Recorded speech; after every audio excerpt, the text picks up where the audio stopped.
Hello, good morning. Welcome to Rajya Sabha Television. I'm Frank Pereira. This is indeed a big day. All eyes on the Finance Minister who will present his maiden full-fledged budget in the Lok Sabha later on today in just about a couple of hours from now. Of course, all eyes will be on the Finance Minister. Even the stock markets are open today, keeping in mind what's going to happen as far as the budget is concerned. Welcome to this continuous coverage right here on Rajya Sabha Television. We're going to lead up to the budget presentation to take place later on the day, of course. And to do that, I have with me a panel of guests here in our studio who will talk about what to expect from this budget and what is it that you can look forward to as far as Arun Jaitley's budget is concerned. Joining me is Himanshu Vats, Senior Editor, Economic Times. Also with me is Birender Prasad, Head New Initiatives, MRC, Faridabad, and Professor Praveen Jha from the JNU. Good morning, gentlemen. Thank you for joining me on the program. Professor Jha, I'd like to start with you. What do you think the expectations really are as far as this budget is concerned? Several expectations are extremely high and everyone wants a piece of the pie. Certainly, expectations are running very high, but my sense is that it would not be one of those, big bang, make or break kind of thing and so on, precisely because of the structural conditions as such. Both in terms of what is the situation in the economy, both domestically and externally, and resources of the government. If you take everything into account, then I think what has been said in the economic survey yesterday, let me just quote from that. It says that what India needs is possibly a persistent, encompassing and creative incrementalism. So forget about any big bang. I mean, I don't think any of that is going to happen. It possibly will be more of a vision statement, as we saw in the railway budget. Railway budget didn't really talk of resources at all. Yes. Right? But so I think we probably will see something similar. In terms of some major initiatives, possibly, there would be things to ensure that some of the irritants in terms of doing business, how those can be addressed, because that has been one big theme, one big idea that the government has been talking about, Prime Minister, Finance Minister, everybody. So, for instance, minimum alternate tax, there might be something there. Make in India, you might see certain kinds of incentives there. Infrastructure, there will be a lot of emphasis on that. To what extent it translates into resource allocation remains to be seen. On the whole, I see it as a sort of a business as usual kind of story. Between what was, let's say, the last budget of UPA, the interim sort of initiative of the current government, and the budget that we're going to see today. So, my sense is that we should not be looking for major surprises. Yes, you should. Okay. Yes, so that would be my opening kind of remarks. Okay, Himanshu, do you agree with that? I mean, don't expect anything surprising, don't expect anything big, but be happy with what you get. I'll partly agree with that, but this is correct. I remember Arun Jaitley was at an event where he actually said that everybody comes to me and say, do something bold, do something big. And I ask them, okay, give me a suggestion. And they say, I'll come back to you. And I'm still waiting for them. So, I mean, to that extent, yes. But at the same time, that this is the first major economic policy event for this government. The very first budget, we can let it pass. We couldn't have expected anything. But certainly, in terms of expectations and the political realities, even if nothing major is done, it will certainly be dressed up very well. It's going to look good. And as far as industry is concerned, I would expect some big initiatives to ensure that or facilitate companies to be able to borrow money from banks and start investing. Because without that, you are in trouble. You already have the advantage of low inflation, low oil prices, commodity prices. The outlook for commodities is also fairly moderate. So if you don't use all this and do something at least slightly big now, then it's difficult. And it's also you still have 4 years and 4.5 years of this government's tenure. You know, you spoke about industry. Interestingly, our correspondent Rajkamal Rao is standing by at CII. In fact, let's quickly go across to him at the Confederation of Indian Industry and see what the industry really expect from this budget. Rajkamal, over to you. What does the industry really expect as far as this budget is concerned? Frank, there is all around optimism and hope because of the recent economic survey and the GDP figures that we have seen.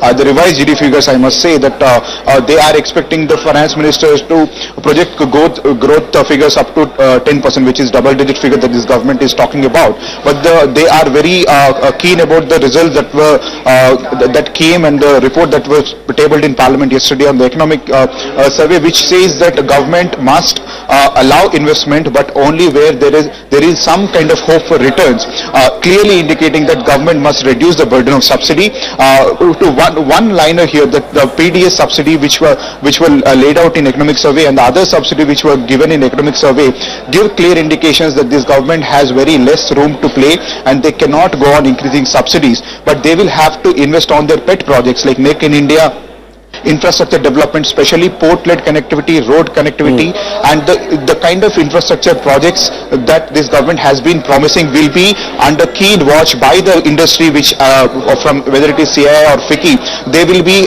keenly watching on what kind of indications the finance minister will give and what kind of incentives that he will promise the industry to come and invest, because the promises have been made by finance minister and prime minister while he was campaigning and after he was elected to his office.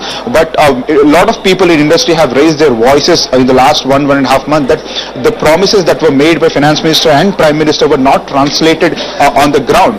Several banks have stopped lending money to all those industrialists who want to invest in infrastructure projects. They can't, because the return on investment is not assured for them, and they want some concessions, and it is expected the lines of road sales and other sales they are also expecting they may be high, because government needs a lot of infrastructure projects to take to some logical conclusion where state governments and center both can earn some money.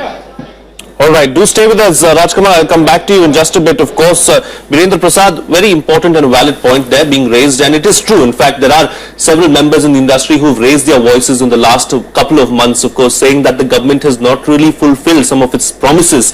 Do you agree with the industry saying that, you know, the promises have not been met and more needs to be done, especially as far as infrastructure is concerned? Yeah, of course. I mean, if you talk of infrastructure sector, I mean, they are not wrong. They are not fully wrong, I would say, because industry is having a lot of expectations. When this government came into majority, and this is the first government after a long gap, I would say, that this kind of majority government has witnessed, right?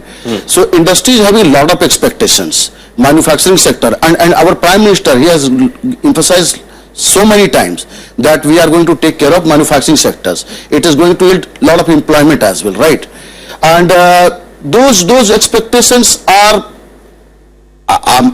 this is not the right point to comment on those things, whether it is actually fulfilled or not. But yes, industry has started feeling disappointed, right? They are feeling disappointed. Indeed. Yeah. And so far infrastructure sector is concerned, one of the opinion, this is my personal opinion, I would say, Arun Jaitley, our finance minister, right? He has emphasized so many times that we will take care of salaried class, right? Infrastructure bonds. One time this was permitted for tax exemption, right?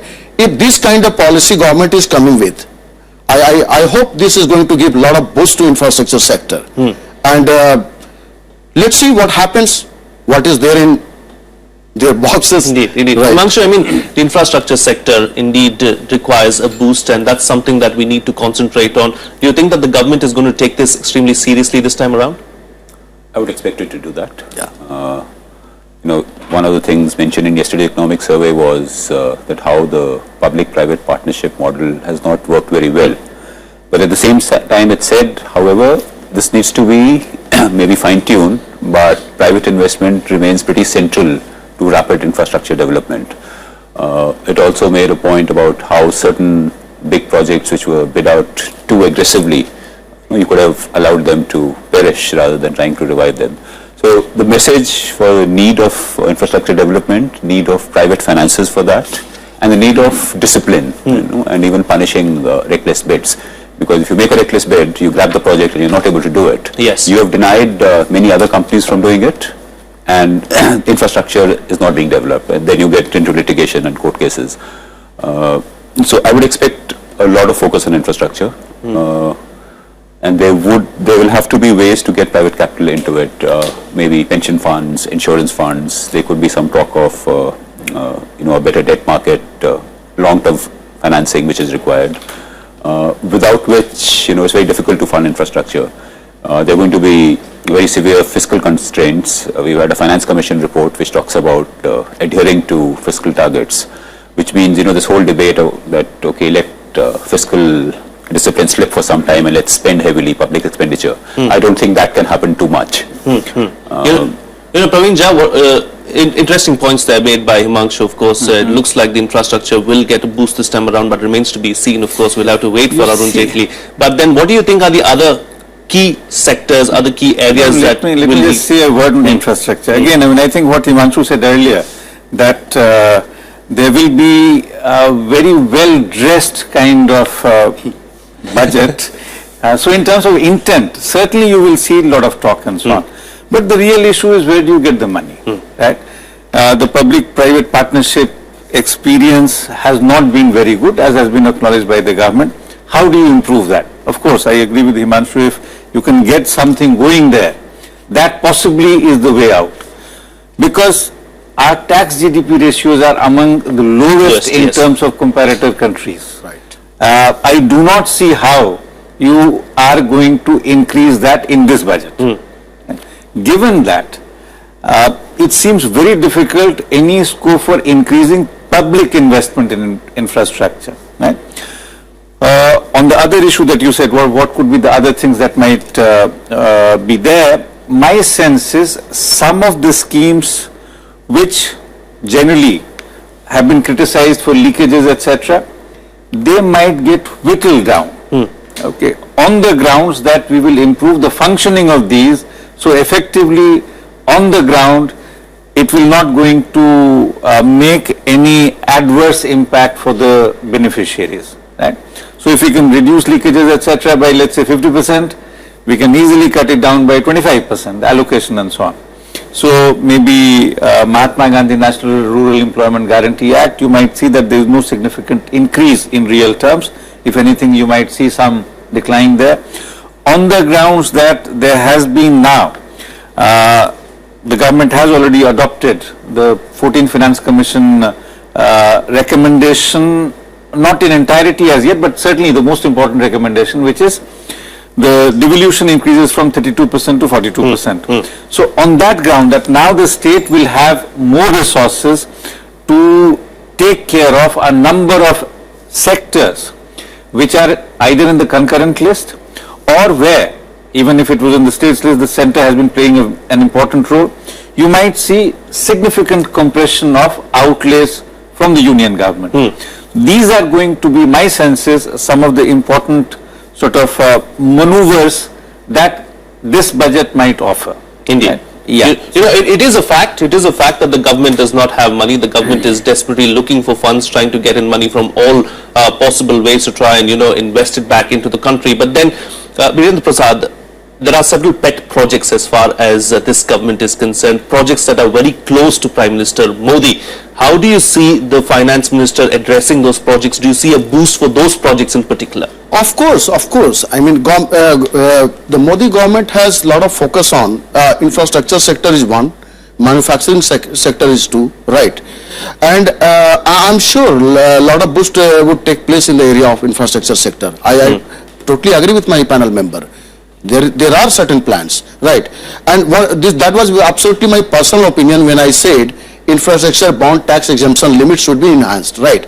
That way, what our panel member was talking of public-private partnership, right? So that way public money would be coming to government, right? That is a way of revenue model. I mean, what 5-year lock-in period could be there, and that way investment is possible for government. Money is possible, right? Yes. Right. And manufacturing sector, to my opinion, I hope it would be a bit populous kind of budget. I'm sure. All right, another colleague of mine, Kriti Mishra, is standing by at the Federation of Indian Chambers of Commerce and Industry, FICCI.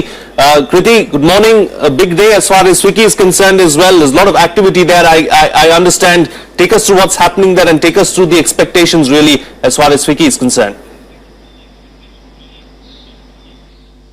Very good morning, Frank. Corroborated by the optimistic economic survey unveiled yesterday, there is a lot of clamour for big bang reforms and multi-crore tax cuts. So the industry is very hopeful that Finance Minister Arun Jaitley will unleash several proactive measures to kickstart investment, promote manufacturing and really propel economic growth of India and improve India's overall competitiveness. But I was talking to a few of them. So they said that the economic survey very specifically highlighted yesterday that India's tax estimates are overestimated and there is a need to increase revenue generation. So they said that this has hampered their expectations of mega tax cut. Back to you, Frank. All right, indeed, mega tax. Those are the expectations there as far as FICCI is concerned. Big bang reforms. Himanshu, are we going to see some big bang reforms this time around? See, I'll put it this way. If you look at the economic survey, one point is the incremental approach, which our panelists said. The same economic survey also said that we've reached a kind of a sweet spot. Yes. There's scope for big bang reforms. So, one should not get carried away by, micro points within the survey.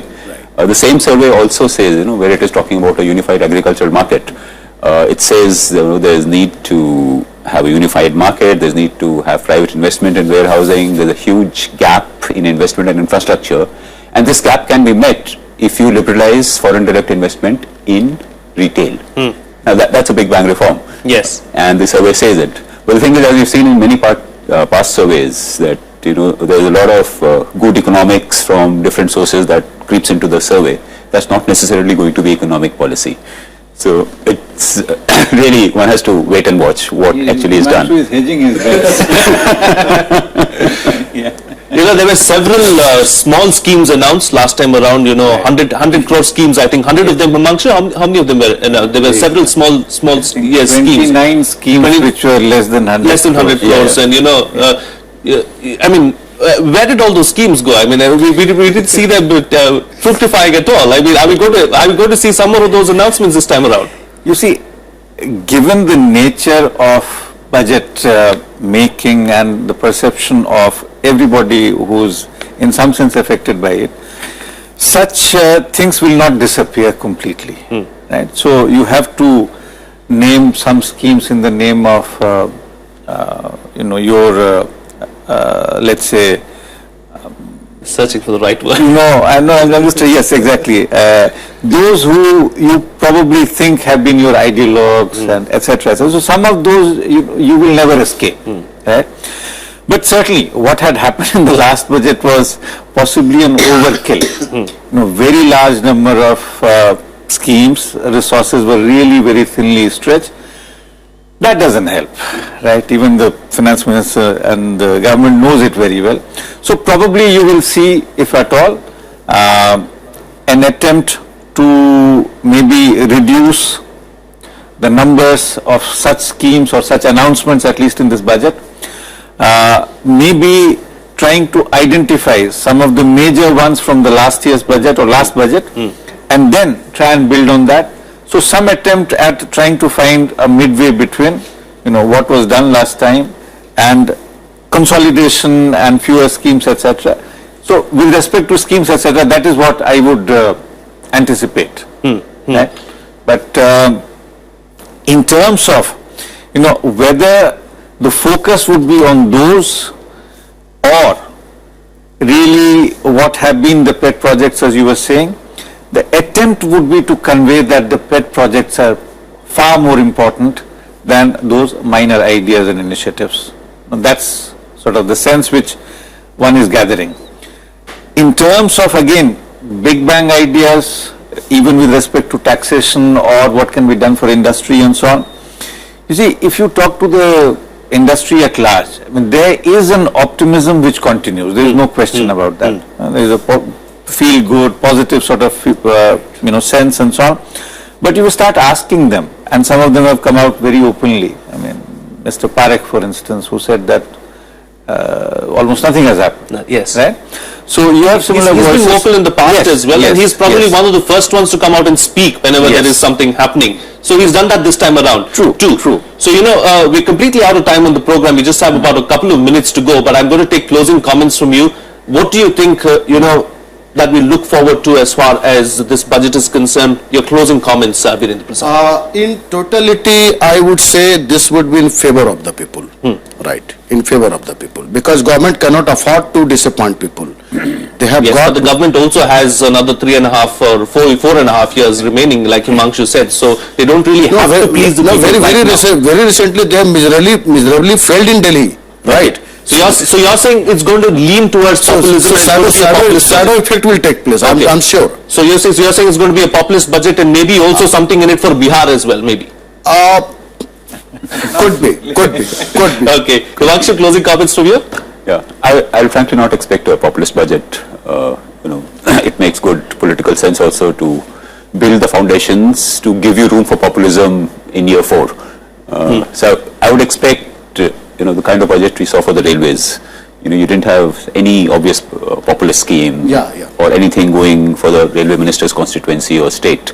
Likewise, I will not expect any populism, but it's going to be articulated in a very, very pleasing way. We could probably expect a populist budget in 2018. I would expect that. That's for sure. But if you want to do that, you have to build strong foundations this year and next. And the strong foundation is going to be built this year, is what you're saying. Yes.